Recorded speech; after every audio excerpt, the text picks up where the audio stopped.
찬양대를 하려면 또 마스크를 쓰지 못해서 찬양대 특송은 당분간 저희들이 하지 않도록 그렇게 하겠습니다.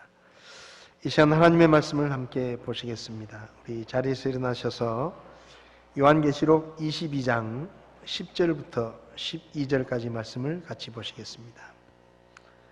요한계시록 22장 10절에서 12절까지 말씀을 우리 한 목소리로 같이 읽도록 하겠습니다. 같이 읽겠습니다.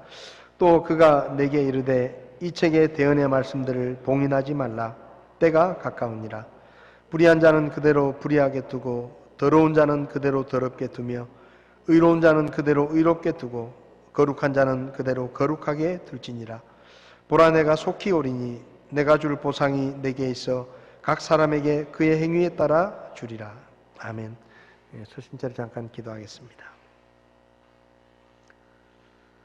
지금도 살아 계셔서 역사를 주관하시고 우리의 생사화복을 주관하시는 아버지 하나님, 하나님께서 이 시대에 저희들을 도우시고 불쌍히 여기셔서 이 어려움의 때를 잘 이겨나갈 수 있도록 저희들을 도와주시기를 원합니다. 오늘 또 저희들이 하나님의 말씀을 함께 나눕니다. 어렵고 혼탁한 시대일수록 우리가 사람의 말보다 하나님의 말씀에 귀를 기울이게 하시고 하나님께서 무엇을 말씀하시는지를 저희들이 생각하게 하시며 하나님의 뜻을 잘 분별해서 이 시대 가운데서 주님의 뜻에 합당한 삶으로 하나님 앞에 영광을 돌릴 수 있도록 저희들을 가르쳐 주시기를 원합니다. 부족한 종을 세우셨지만 주님께서 친히 쓰셔서 오직 하나님의 말씀만 선포되게 종을 도와 주시옵소서. 이 시간을 주님께 맡기고 예수님의 이름으로 기도했습니다. 아멘. 자리에 앉으시겠습니다.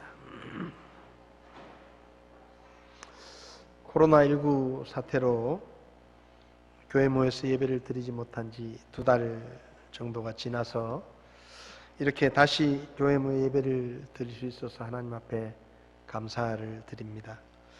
아직도 감염의 위험이 있어서 정부에서 요구하는 그런 방역 지침들을 저희들이 잘 준수해서 안전하게 예배를 드리도록 그렇게 하겠습니다. 그동안 서로 기도하고 또 건강관리를 잘 해주셔서 우리 교회 성도들 가운데는 환자가 없이 이렇게 안전하게 잘 지내셔서 감사합니다. 또 병원에서 일하시는 분도 계시고 또 면역이 좋지 않은 분도 계시는데 서로 위해서 기도해 주셔서 앞으로도 이런 어려움을 겪는 분들이 없도록 이렇게 힘써 주시면 좋겠습니다. 앞서 말씀드렸지만 예배를 저희들이 부분적으로 재개하지만 혹시 교회 오시는 게 불편하시거나 몸이 좀 좋지 않으신 분들은 너무 무리해서 교회에 오시려고 하지 마시고 가정에서 예배를 드리셔도 될 것 같습니다. 오늘 읽은 본문의 말씀은 신구약 성경 66권 중에서 마지막 성경에 있는 요한계시록이라는 책의 마지막 장에 기록된 말씀입니다. 성경은 하나님께서 아무것도 없는 이 세상에 말씀으로 천지를 창조하셨다라는 천지 창조의 기록으로 시작해서 요한계시록 22장에 예수님께서 다시 오시겠다는 재림의 약속의 말씀으로 끝이 납니다. 우리가 겪고 있는 코로나19 신종 전염병은 이 전염병에 대해서 여러 사회 전문가들이 많은 말을 하고 많이 분석을 하지만 영적으로 하나님의 말씀으로 이 시대를 비춰보면 이 코로나19라는 이 전염병은 분명히 주님께서 다시 오실 때가 아주 가까이 되었다는 그런 징조 중에 하나라는 것을 부인할 수가 없습니다.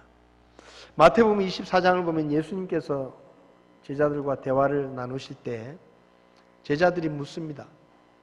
예수님이 다시 오실 때 이 세상 끝날에는 어떤 일들이 있겠습니까? 라고 제자들이 물었습니다. 그때 예수님께서 대답하실 때 많은 사람이 내 이름으로 와서 내가 그리스도라 하며 많은 사람을 속일 것이다. 그러니까 미혹되지 않도록 조심해라. 그렇게 말씀하시고 또 전쟁들이 많이 일어나게 될 것이고 민족이 민족을, 나라가 나라를 대적하는 그런 많은 전쟁과 내분이 일어나고 또 전쟁의 소문들이 들릴 것이다 라고 말씀하십니다. 그리고 나서 예수님께서 세계 곳곳에 기근과 역병과 지진이 있을 것이라고 마태복음 24장 3절부터 8절까지 말씀합니다. 예수님이 말씀하신 것처럼 지금 우리 시대를 비춰보면 이번 코로나19의 중심에 있던 신천지라는 이단 집단은 거짓 대언자가 사람들을 미혹해서 사람들을 모은 그런 일의 핵심을 우리에게 보여주고 있습니다. 뿐만 아니라 신천지뿐만 아니라 많은 거짓 대언자들이 일어나서 전 세계적으로 사람들의 마음을 미혹하게 하고 영적인 눈을 어둡게 하는 일들이 우리나라뿐만 아니라 전 세계적으로 일어나고 있습니다. 그리고 지구촌 곳곳에 전쟁과 분쟁이 끊이지 않는다는 것을 사실 우리는 많이 들어왔습니다. 아침에 어떤 자매님이 핵전쟁 나는 걸 우리는 굉장히 걱정을 했는데 전염병이 나니까 핵전쟁보다 더 무서운 것 같다고 그런 얘기를 하셨어요. 어쨌든 전쟁의 소문들이 들려옵니다. 어디서 전쟁이 났다더라, 또 한반도에서 전쟁이 날지 모른다, 이런 소문들을 우리는 자주 듣습니다. 너무 자주 듣다 보니까 이게 하나님의 말씀에 기록되어 있다는 것도 잘 인식하지 못할 만큼 일상적인 일들이 되어버렸습니다. 세계 곳곳에 가뭄이 들고 뉴스에서 보셨겠지만 메뚜기 떼가 곡식을 다 갉아먹어서 식량이 부족한 그런 지역들이 많이 있다는 것을 들으셨을 것입니다. 대규모 지진과 화산 활동이 계속되고 있습니다. 그래서 많은 사람들이 죽고 피해를 입고 있습니다. 우리가 주목할 것은 여기 7절에 말씀하신 대로 곳곳에 기근과 역병과 지진이 있으리라 라고 말씀하셨는데 역병에 대해서 좀 살펴보려고 합니다. 인류 역사에 기록된 전염병의 역사를 좀 살펴보면 기원전 430년에 아테네 지역에 전염병이 돌아서 4년 동안 아테네 도시를 쑥대밭으로 만들었다는 기록이 있습니다. 서기 165년에는 안토니우스 역병으로 유럽 지역에서 500만 명이 죽었다라는 기록이 있고 251년에는 키프로스 역병으로 로마에서만 하루에 5,000명씩 죽어나가는 일이 계속되었다라는 기록이 있습니다. 541년부터 750년까지 200년이 넘도록 이집트에서 유스티아누스 역병이라는 병이 발병을 했는데 이때도 어마어마한 사람들이 죽어서 그 당시 도시 인구의 절반 정도가 죽었다고 합니다. 735년경에는 일본에서 덴포 역병이라는 병이 돌아서 일본 전체 인구의 3분의 1이 전염병으로 죽었다. 그런 기록이 있습니다. 14세기에는 흑사병이 돌아서 유럽 인구의 3분의 1이 죽고 전 세계적으로 아시아 지역까지 확산이 돼서 7,500만 명 정도가 죽었다. 그런 기록이 있습니다. 1665년에 런던 대역병으로 런던 인구의 20% 10만 명이 죽고 1817년에는 콜레라가 발생을 해서 인도에서 1,000만 명이 죽고 우리나라 그 당시 조선에서도 한성에서만 13만 명이 죽었다. 그런 역사적인 기록이 있습니다. 근래에는 1918년에 유행했던 스페인 독감으로 5천만 명이 죽고 우리나라에서도 14만 명 정도가 사망했다고 합니다.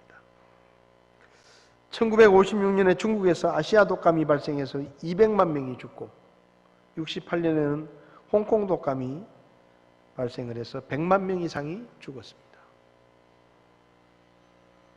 2009년에 신종플루가 전 세계적으로 유행을 해서 10억 명이 감염이 됐는데 사망자는 12,799명이 죽었습니다. 많지 않았죠. 그리고 지난해 12월 중국 우한에서 코로나19가 발생을 해서 4월 18일 기준으로 224만 191명이 감염이 됐습니다. 190여 개국에서. 그리고 15만 3,822명이 사망했다. 그런 지금 기록이 나와 있습니다. 사실 중세 시대에 있었던 흑사병도 무서운 병이었지만 그 흑사병은 주로 유럽 지역에 돌아서 유럽이 피해를 입었습니다. 그 이후에도 많은 전염병들이 돌았지만 이번처럼 전 세계가 거의 동시에 감염이 되고 불과 몇 개월 사이에 전 세계에서 이렇게 많은 사람이 감염이 되고 이렇게 많은 사람이 죽었던 그런 세계적인 질병은 그리 많지 않습니다. 예수님께서 말씀하셨어요. 곳곳에 역병이 돌 것이다. 그런데 그 말씀이 이때까지는 어떤 무서운 전염병이 돌아도 유럽이라든지 아시아 일부라든지 이런 이 지구촌의 한 지역에 영향을 끼쳤는데 지금은 교통이 발달하고 사람들의 왕래가 많아지다 보니까 말 그대로 예수님의 말씀 그대로 곳곳에 전 세계 곳곳에 동시에 이런 전염병이 퍼지는 일이 있다는 것을 생각해 볼 때 예수님께서 말씀하신 마지막 때의 징조 중에 곳곳에 기근과 역병과 지진이 있을 것이라고 하신 말씀이 지금 너무 잘 맞아 들어가는 것 같아요. 구원받은 우리는 코로나19 사태를 바라보면서 이 전염병을 통해서 하나님께서 우리에게 주님이 다시 오실 때가 정말로 가까웠다라는 것을 말씀하고 계신다는 것을 우리는 인식해야 합니다. 그래서 저는 오늘 재림의 소망을 품고 삽시다라는 제목으로 예수님의 재림에 관해서 오늘 본문의 말씀을 중심으로 한번 살펴보려고 합니다. 여기 예수님께서 마지막으로 기록한 요한계시록 22장의 마지막 장, 맨 마지막 부분에 예수님께서 말씀하시기를 내가 속히 오리니 라고 말씀하십니다.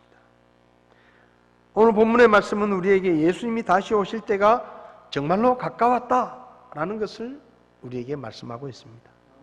10절을 보면 또 그가 내게 이르되 이 책의 대언의 말씀들을 봉인하지 말라 때가 가까우니라 라고 말씀하십니다. 예수님께서 다시 오실 때가 마지막 때가 가까이 왔으니까 이 말씀을 봉인하지 마라. 모든 사람들이 알 수 있도록 하라 라는 말씀입니다. 예수님께서 밤모섬에 유배되어 있던 사도 요한에게 요한계시록을 기록하게 하신 때가 서기 95년경입니다. 그로부터 지금까지 약 2000년이 흘렀습니다. 그때에도 예수님께서 때가 가까웠다, 내가 속히 오겠다라고 말씀하셨다면 그로부터 2000년이 지난 지금은 분명히 예수님이 이 말씀을 기록하게 하셨던 그때보다는 훨씬 더 예수님의 다시 오심이 가까웠다라고 우리는 말할 수 있습니다. 솔직히 이 시대를 보면 예수님이 오늘 다시 오신다고 해도 전혀 이상한 일이 아닐 만큼 이 시대는 성경에 기록된 마지막 시대의 모습과 너무나 똑같습니다. 마태복음 24장에서 예수님께서는 42절에 그러므로 깨어있으라 어느 시각에 너희 주가 올지 너희가 알지 못하느니라. 44절에도 그러므로 너희가 준비하고 있으라 너희가 생각하지 않은 시각에 사람의 아들이 오느니라 라고 말씀하십니다. 준비하고 있으라는 거예요. 잠들지 말고 깨어 있으라는 것입니다. 오늘 우리는 이 시대를 바라보면서 영적으로 우리가 깨어 있는가?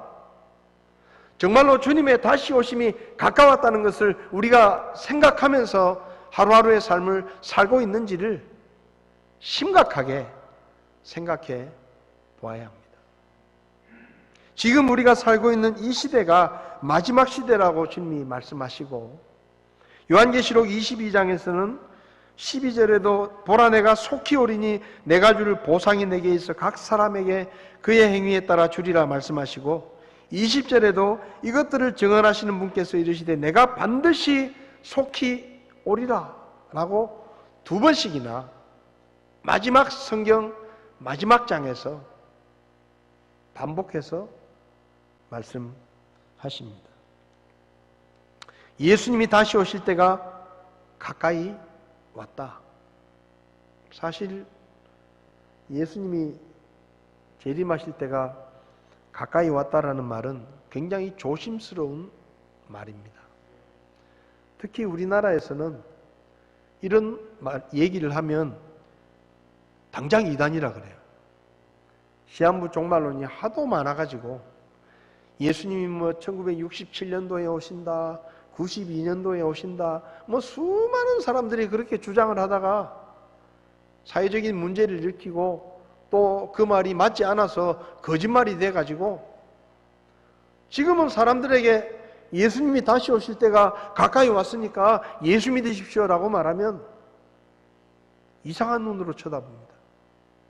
이단이 아닌가라고 말합니다. 그래서 교회가 예수님의 재림에 대해서 말하지 못하도록 어쩌면 사탄이 그렇게 만들어 놓았는지도 몰라요. 교회가 말해야 되는 것이 예수님의 다시 오심과 또 지옥의 심판인데 예수님의 다시 오시는 부분도 이야기하지 못하게 하고 지옥에 대해서도 얘기를 하지 못하게 하고 심지어 구원에 대해서도 당신은 오늘 죽으면 천국 갈 수 있는 확신이 있으십니까? 구원 받으셨습니까? 이렇게 물으면요 이단이라고 생각해요. 그러니까 교회가 해야 되는 가장 중요한 메시지를 말하지 못하도록 온갖 이단들이 그런 얘기들을 하게 만들어서 지금 시대에 예수님의 재림과 구원이라든지 이런 부분에 대해서 말을 못하도록 만들어버린 겁니다. 그렇지만 우리는 이 시대를 보면서 예수님이 다시 오실 때가 정말로 가까웠다. 이 시대의 모습을 통해서 우리에게 너무나 생생하게 보여주시는 그 하나님의 메시지를 우리는 보고 들을 수가 있어야 합니다. 준비하라고 하셨습니다. 주님이 다시 오실 때 부끄럽지 않은 모습으로 주님을 만날 수 있도록 우리가 깨어서 준비해야 합니다. 두 번째로 오늘 본문이 우리에게 가르쳐주는 것은 다른 사람들이 어떻게 살든지 우리는 믿음으로 살아야 한다는 것을 말씀합니다. 11절을 보면 불의한 자는 그대로 불의하게 두고 더러운 자는 그대로 더럽게 두며 의로운 자는 그대로 의롭게 두고 거룩한 자는 그대로 거룩하게 둘지니라 라고 말씀합니다. 주님이 다시 오실 때가 가까이 왔으니 너희들은 다른 사람들이 악한 일을 하든지 더러운 삶을 살든지 불의한 삶을 살든지 그냥 내버려 두고 너희들은 계속해서 의로운 삶을 살고 하나님의 말씀에 합당한 믿음의 삶을 살아라 라고 말씀하시는 겁니다.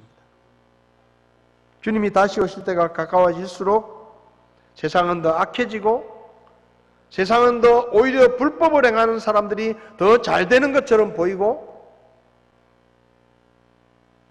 세상은 점점 나아지는 것처럼 보일 수 있습니다.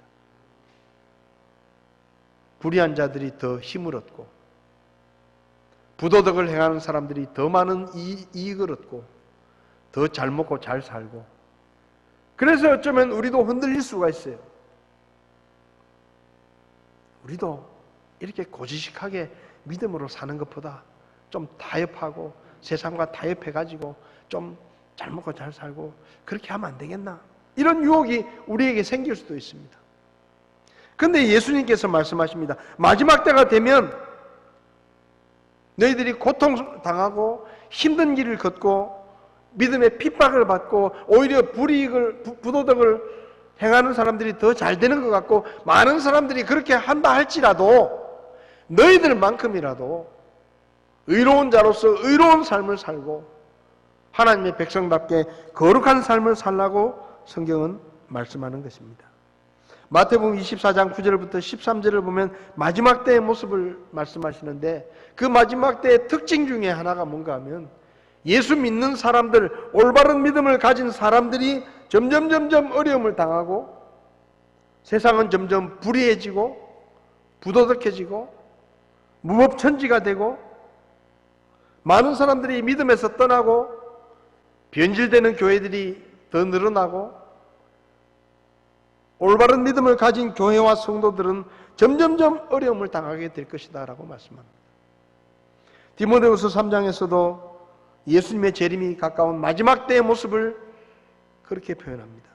자기를 사랑하고 탐욕을 부리고 자랑하고 교만하고 신성모독하고 부모에게 불순종하고 감사하지 않고 거룩하지 않고 본성의 애정도 없고 협정을 어기고 거짓 고소하고 절제하지 못하며 사나우며 선한 자들을 멸시하며 배신하며 고집이 세며 높은 마음을 품으며 하나님을 사랑하기보다는 쾌락들을 더 사랑하고 하나님의 성품의 모양은 있지만 능력이 부인되는 그런 시대에 그게 마지막 시대의 모습이다. 여러분 지금 우리가 사는 시대가 그런 모습 아닙니까?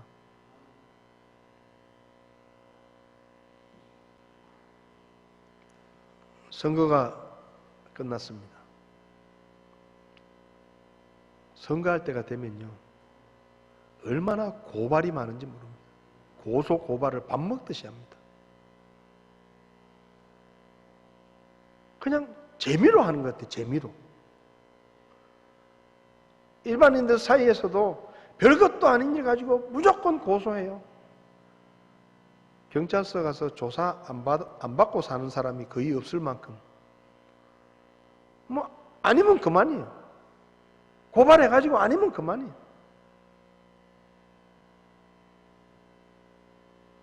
선한 자들을 멸시합니다.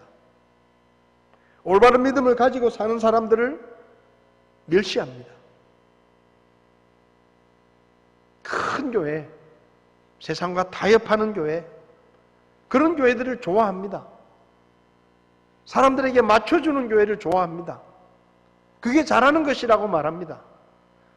그러나 하나님의 말씀의 기준을 가지고 하나님의 말씀을 엄하게 가르치고 하나님의 말씀을 있는 그대로 가르치는 그런 교회들은 인기가 없습니다. 설교를 듣는 동안 배꼽이 빠질 만큼 웃기고 울렸다가 웃겼다가 세상 농담을 하면서 저속한 이야기를 하면서 그런 설교자들을 좋아합니다. 저처럼 별 예화도 얘기 안 하고 밋밋하게 성경 말씀만 가지고 이렇게 이야기하는 설교자들 별로 인기 없습니다.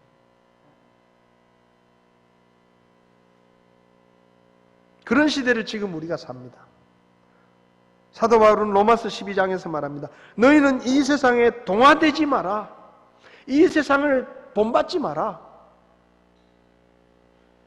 오직 하나님의 뜻이 무엇인지를 생각하고 하나님의 뜻에 합당한 믿음의 삶으로 너희들이 하나님을 믿는다는 것을 입증하라고 성경은 말합니다. 여러분, 우리는 예수님의 재림을 믿습니다. 예수님이 다시 오실 것이라는 것을 분명히 믿습니다. 그래서 지금 시대가 비록 어렵고 거짓 대언자들이 많은 사람을 미혹하고 사람들이 진리를 떠나고 타협을 하고 변질되는 교회들이 늘어나고 있지만 우리만큼이라도 하나님의 말씀에 합당한 믿음으로 지키고 주님의 말씀에 순종하는 삶을 살아야 된다고 우리는 그렇게 생각합니다. 그게 하나님의 말씀이에요. 의로운 자는 계속해서 의롭게 살고 거룩한 자는 계속해서 거룩하게 살아라. 마지막 때가 가까이 올수록 더 그렇게 하라는 것입니다. 말씀대로 믿고 행하는 복음적인 교회와 성도들은 사람들에게 외면을 당하고 더 좁고 험한 길을 걷게 될 것입니다. 그렇지만 그렇다고 해서 우리가 세상과 타협하고 더 넓은 길을 더 편하게 가기 위해서 그렇게 할 수는 없는 것입니다.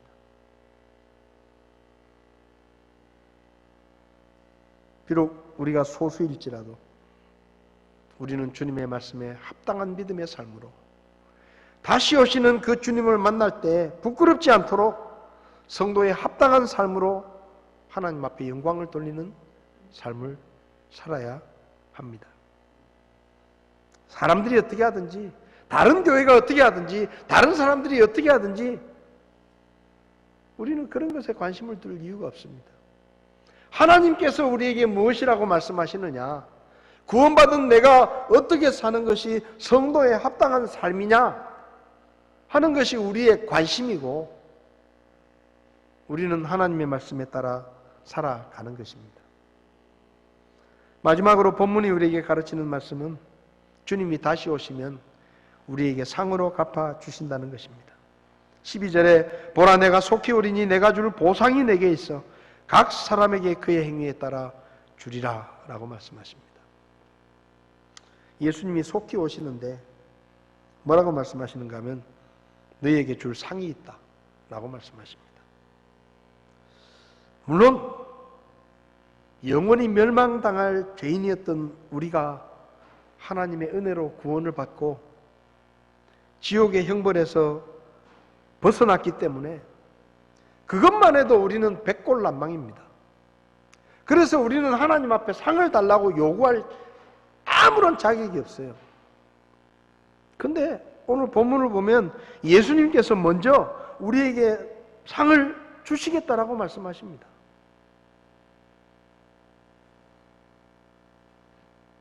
사도 바울도 고린도전서 3장에서 주님을 위해서 씨를 심고 물 주는 사람에게는 각자에게 상이 있을 것이라고 말씀합니다. 주님이 다시 오시면 우리가 주님을 위해 헌신하고 수고하고 희생한 것들에 대해서 보상해 주신다고 약속하셨습니다. 마태복음 10장에서 예수님께서 말씀하시죠. 주님의 일꾼들을 귀하게 여기고 섬기는 사람들은 그에 대한 상이 있을 것이고, 제자의 이름으로, 예수님의 이름으로 어린아이에게 찬물 한 그릇 대접하는 것도 상을 줄 것이다 라고 말씀하십니다. 마태복음 10장 40절을 보면 너희를 받아들이는 자는 나를 받아들이며 나를 받아들이는 자는 나를 보내신 분을 받아들이느니라. 대언자의 이름으로 대언자를 받아들이는 자는 대언자의 보상을 받고, 의로운 자의 이름으로 의로운 자를 받아들이는 자는 의로운 자의 보상을 받으며, 또 누구든지 제자의 이름으로 이 작은 자들 중 하나에게 찬물 한 잔이라도 주어 마시게 하면 진실로 내가 너에게 이르노니 그가 결코 자기 보상을 잃지 아니하리라. 아무리 작은 일이라도 주님을 위해서 주님의 이름으로 베푼 것들에 대해서, 수고한 것들에 대해서 주님이 갚아주시겠다는 말씀입니다. 고린도서 5장 10절에서도 말씀하십니다. 우리가 반드시 다 그리스도의 심판석 앞에 나타나리니 이로써 각 사람이 좋은 것이든 나쁜 것이든 자기가 행한 것에 따라 자기 몸 안에 이루어진 것들을 받으리라. 상을 주신다는 말씀을 안 하셨으면 감히 상을 달라고 말할 자격이 없으니까 가만히 있어야 되지만, 기왕에 주님께서 상을 주시겠다고 말씀하셨으니까 기왕이면은 좋은 상을 많이 받는 게 좋지 않겠습니까? 어차피 상을 주시겠다고 하니까. 우리가 상을 달라고 할 처지는 안 되지만 하나님이 상을 주시겠다고 상을 걸어 놓으셨으니까 기왕이면 저는 우리 대구성서 침례교회 성도님들이 좋은 상을 많이 받았으면 좋겠어요. 상을 많이 받았으면 좋겠어요. 주님께서 상을 주실 때 우리 대구성서 침례교회 성도들의 이름이 많이 불렸으면 좋겠습니다. 뭐 그게 나쁜 겁니까? 상을 주시겠다는데. 기왕 주시는 상 많이 받고 좋은 상 받으면 좋지 않습니까? 고린도전서 15장 58절에서 사도 바울이 말합니다. 그러므로 내 사랑하는 형제들아 너희는 굳게 서서 흔들리지 말고 항상 주의 일을 넘치게 하라. 너희 수고가 주 안에서 헛되지 않은 줄 너희가 아느니라. 헛되지 않다 그랬습니다. 쓸데없는 일이 아니라는 것입니다.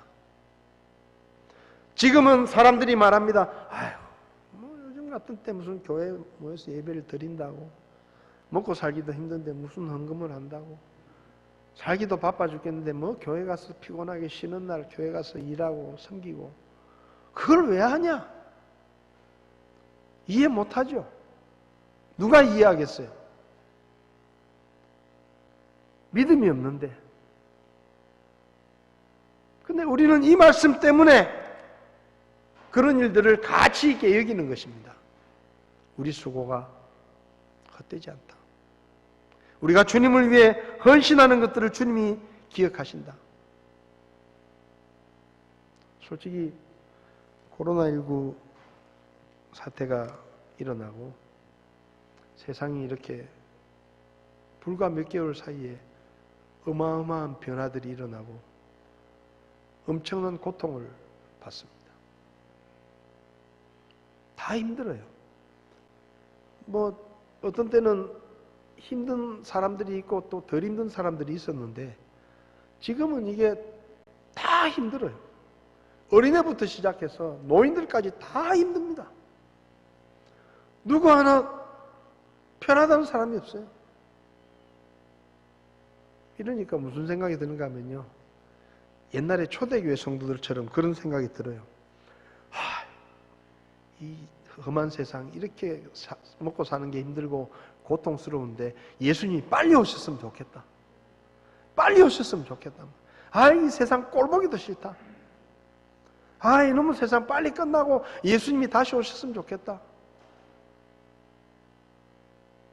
그런 생각이 들더라고요. 그전보다 더 들어요. 그전에 별 일이 없을 때는 뭐 세상도 살만하고 뭐 나름대로 재미도 있고 뭐 이런저런 이런 것들이 생각이 났는데 이런 상황이 되고 나니까 와, 진짜 세상이 피곤하구나. 이 세상이 진짜 살만한 세상이 아니구나. 초대교회 성도들은 그랬습니다. 우리가 상상할 수도 없는 수많은 고난과 핍박을 겪으면서 만날 때마다 오죽했으면 마라나타 이렇게 인사했겠어요. 예수님이 빨리 오셨으면 좋겠다. 그럼 저쪽에서도 또 맞장구를 쳐가지고 나도 마라나타다. 나도 빨리 왔으면 좋겠다. 예수님이 빨리 오셨으면 좋겠다.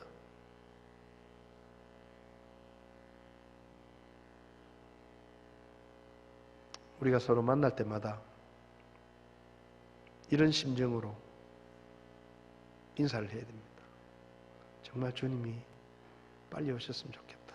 여러분, 주님이 빨리 오시면 좋겠습니까?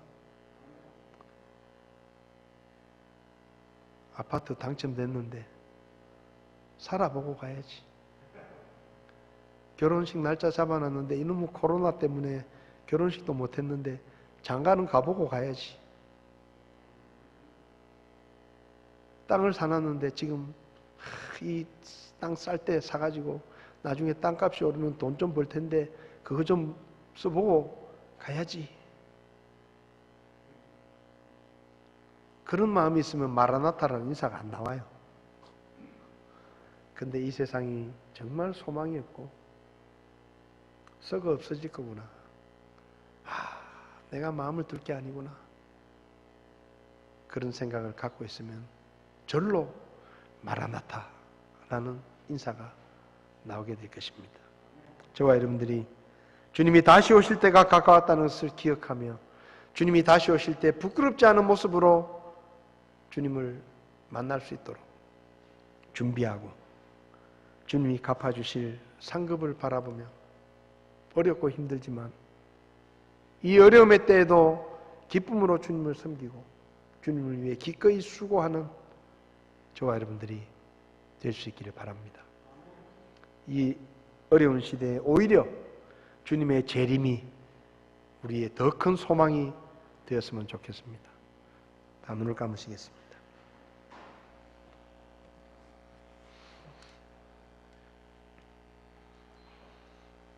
반주자 나오셔서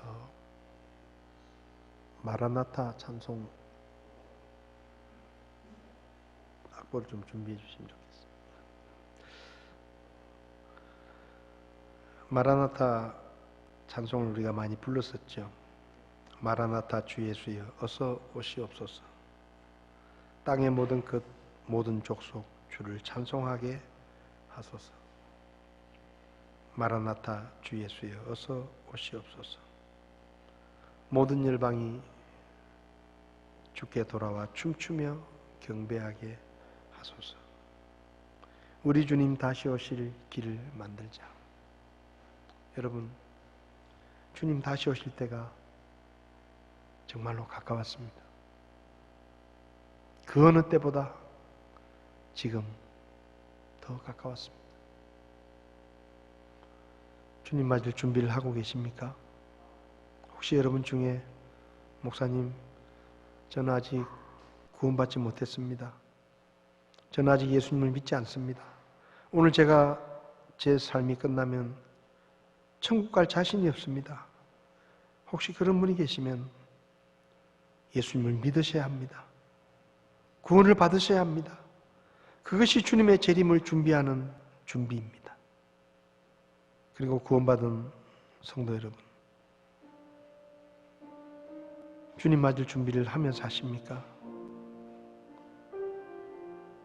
세상에 취해서 영적으로 잠들어 계시진 않습니까?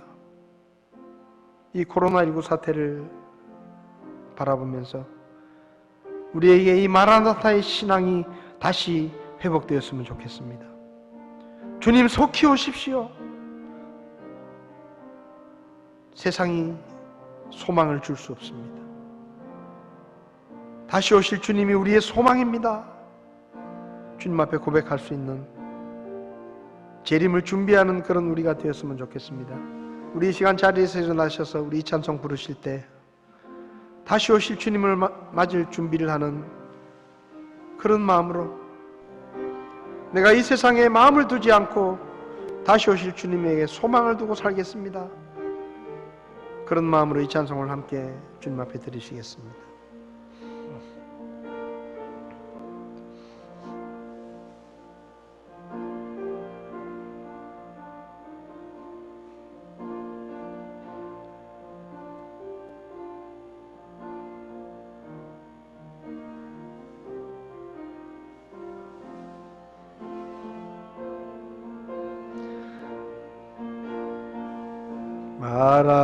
마라나타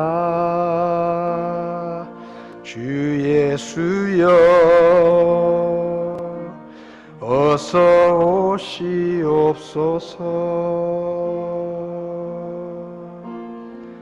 땅의 모든 끝 모든 족속 주를 찬송하게 하소서. 마라나타 주 예수여 어서 오시옵소서. 모든 열방이 주께 돌아와 춤추며 경배하게 하소서. 우리 주님 다시 오실 길을 만들자. 십자가를 들고 땅 끝까지 우린 가리라. 우리 주님 하늘 영광 온 땅 덮을 때 우린 땅 끝에서 주를 맞으리. 마라나타 마라나타. 아멘. 주 예수여 오시옵소서. 마라나타 마라나타. 아멘. 주 예수여 오시옵소서.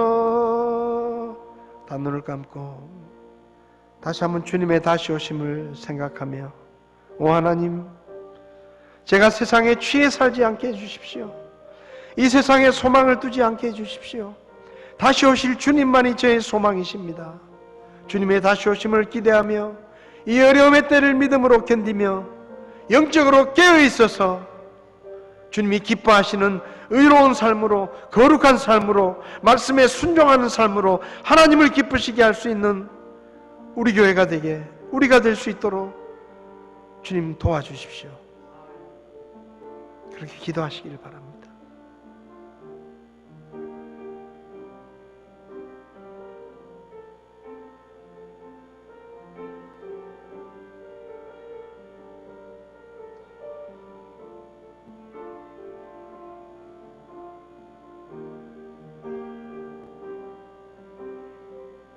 하루하루의 삶이 핍박이고 고통이고 순교의 나날들을 보내고 있었던